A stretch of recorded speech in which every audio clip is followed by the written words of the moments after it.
This Family Life News podcast is made possible by the support of listeners like you. Next on the 5 o'clock report. Using hormones and puberty blockers to address a physical condition is far different from using it to address psychological distress. We need to bomb the Iranians back to the negotiation table. They're not actually doing their assignments at home. They're using artificial intelligence to do it. God has given us these talents and abilities to do what we're doing. Now, let's go to the newsroom.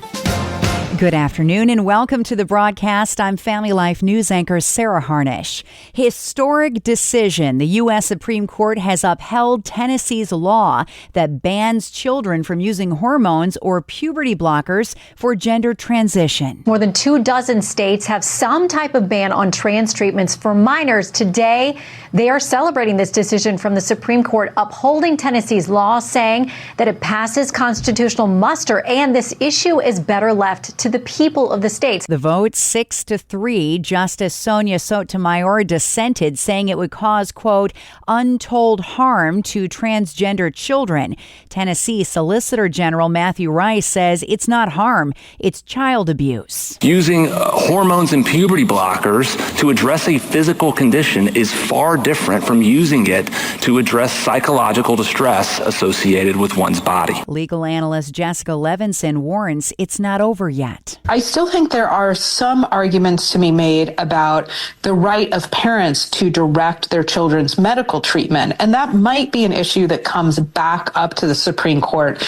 That will be analyzed under a different part of the 14th Amendment. The substantive due process argument is what we're talking about here. Iran's supreme leader, the Ayatollah Khamenei, threatened the United States through an interpreter today. The Iranian nation will not surrender to anyone in the face of imposition.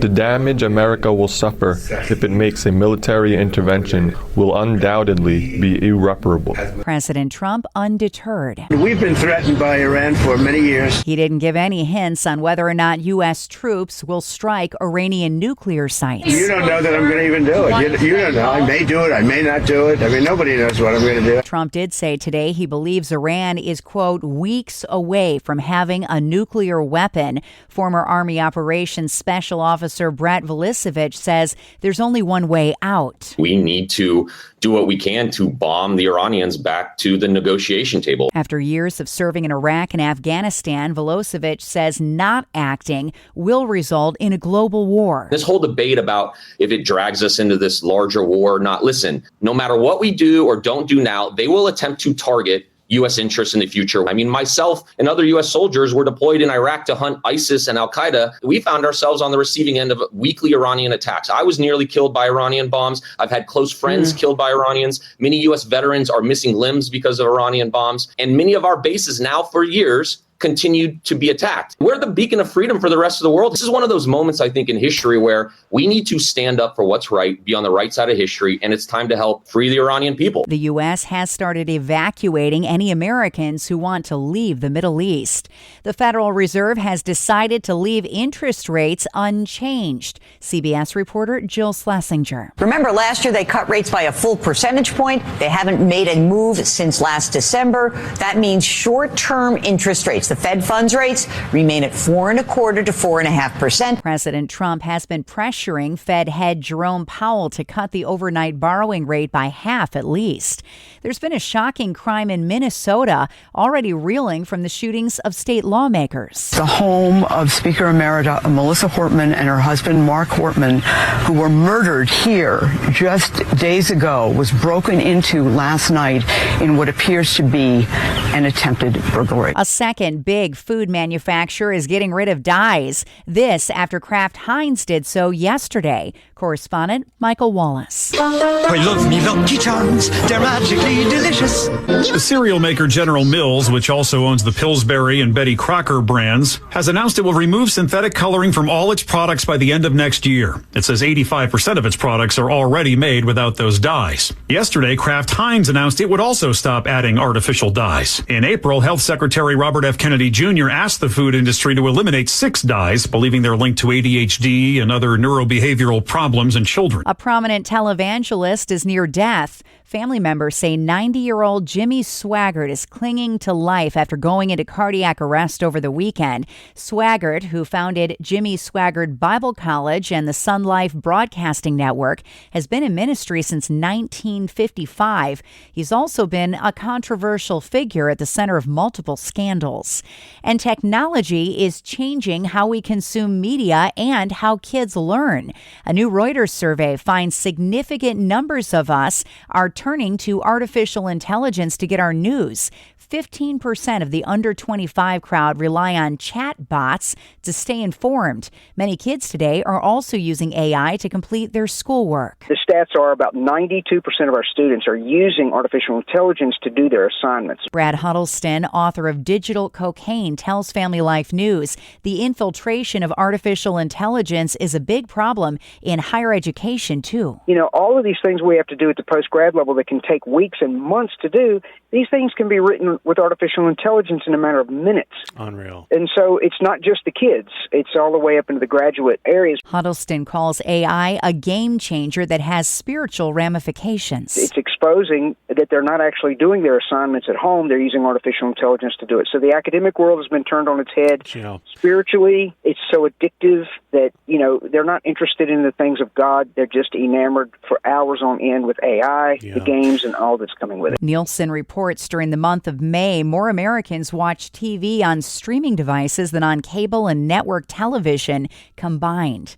Still to come on the 5 o'clock report, hail on the way for some tonight. Elon Musk sues the Empire State and expanding abortion even more in New York. Those stories after weather with Kevin Williams.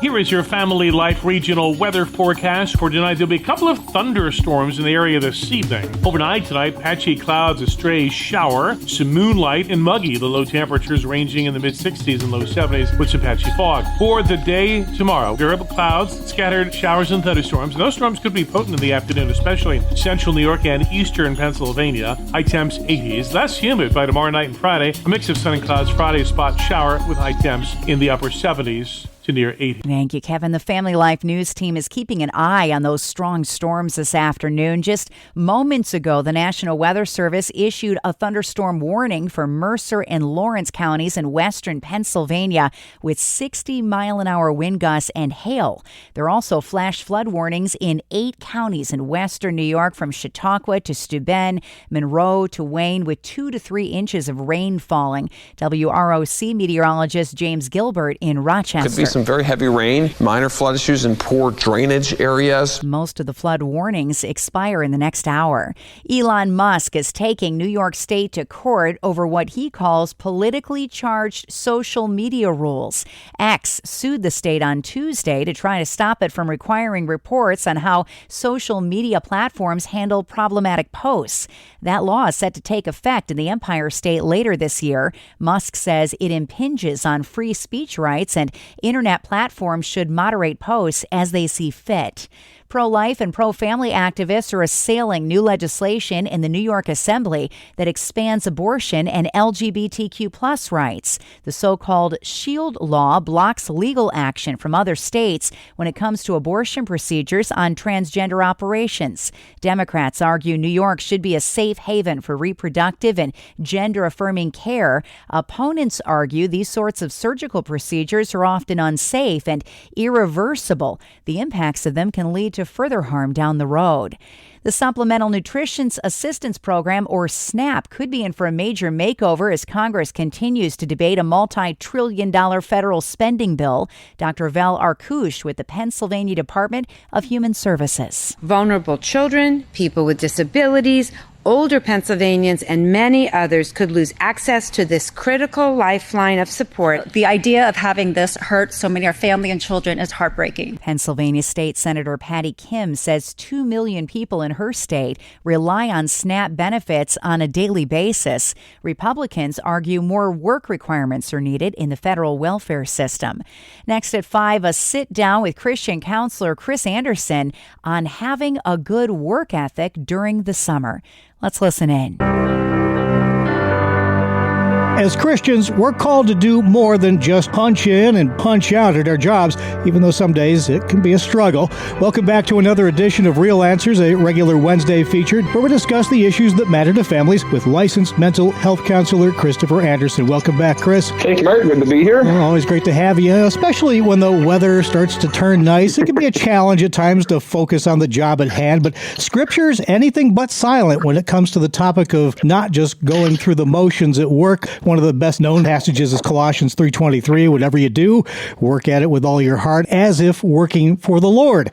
Talk about an imposing supervisor. Well, absolutely. And I mean, there's so much in the Bible about how to live our lives, and that includes how we do our jobs, doing it with excellence. And there is so much to unpack in this topic. Yeah, absolutely. A lot of Scripture references, even if you were a servant or enslaved, a lot of this was written during those times. It's tough not to really have some empathy for someone who was in those circumstances, having a less than enthusiastic work attitude. And of course, we get some compelling examples from Daniel and Joseph, among others. Absolutely. And these are two amazing guys in the Bible to do this study on and to really get to understand what their attitude was.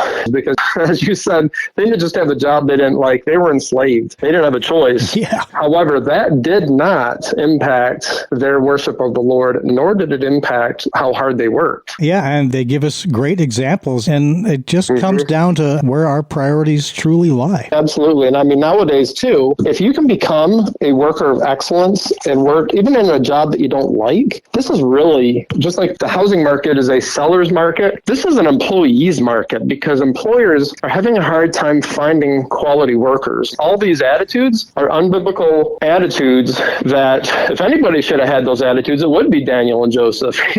They're held in slavery, for crying out loud. Yeah. And a lot of people these days are acting as if going to work is slavery, and it's not. It is a privilege and a blessing to have jobs that we can go to, particularly in Daniel. Just looking at the words that the Bible uses to describe Daniel. He was exceptional in his work. He was trustworthy, and he was neither corrupt nor negligent. He knew he wasn't working for the king. He was working for the Lord. The king, exactly. The one and only, exactly. Remembering who we work for. You can hear the full feature with Chris Anderson online anytime at Apple Podcasts, Spotify, YouTube, or at familylife.org. Have you got a minute for a quick experiment? I'm Rob West with your Faith and Finance Minute. Let's try creating a budget in 60 seconds. 10% to giving, 25% for housing, 15% for retirement, 20% for food and household expenses, 10% for transportation, and 10% for utilities. That leaves just 10% for everything else: taxes, car repairs, clothes, entertainment, medical bills, and vacations. Clearly, that's not going to cut it. Why? Because a real budget takes more than a minute. It takes time, intentionality, and practice. The good news? The FaithFi app can help make the process simpler and more manageable. And if you're struggling to make it all balanced, don't lose hope. Ask God for wisdom and provision. He's faithful to guide you even when the numbers don't add up. Discover the best Christian financial articles, podcasts, and videos by visiting our website, faithfi.com, or by downloading FaithFi, Faith and Finance from your app store. Coming up on the 5 o'clock report, a Christian school in Pennsylvania just got everyone's attention in the NCAA. Brian Creary has the story after one last look at weather.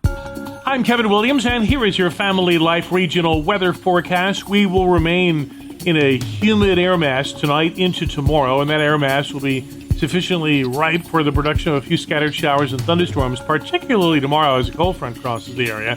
Behind that front, a little break from the heat and humidity is due come Friday. In the meantime, for tonight, there'll be a couple of thunderstorms in the area this evening.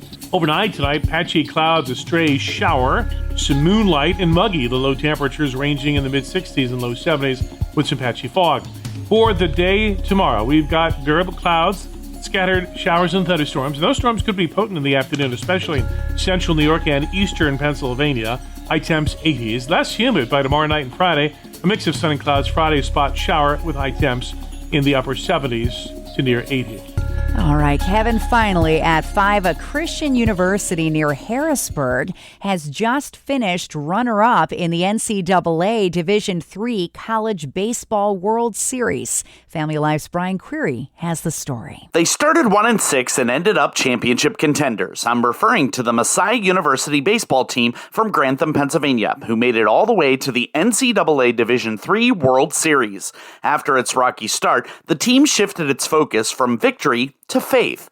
Head coach Phil Schallenberger led players in daily devotionals, added scripture to playbooks, had seniors adopt a servanthood mentality, and even had them carry crosses as a reminder of their purpose to glorify Christ. Our faith and what we get to do is not separate, but it's all intertwined together. And God has given us these talents and abilities to do what we're doing. The coaching staff even wore shirts with their team motto, Jesus over everything. The result, a stunning turnaround season that found the team as runner-ups in the Division III World Series, and a message that joy comes not from wins, but from serving others. The Falcons may have missed the title, but they found something far greater, a season grounded in purpose and led by faith.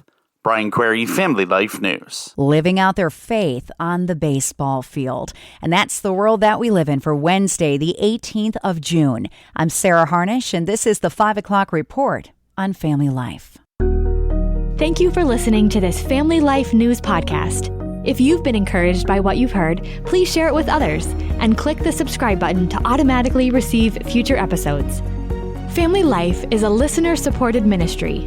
Podcasts like this are made possible by your financial partnership. Find out more at familylife.org.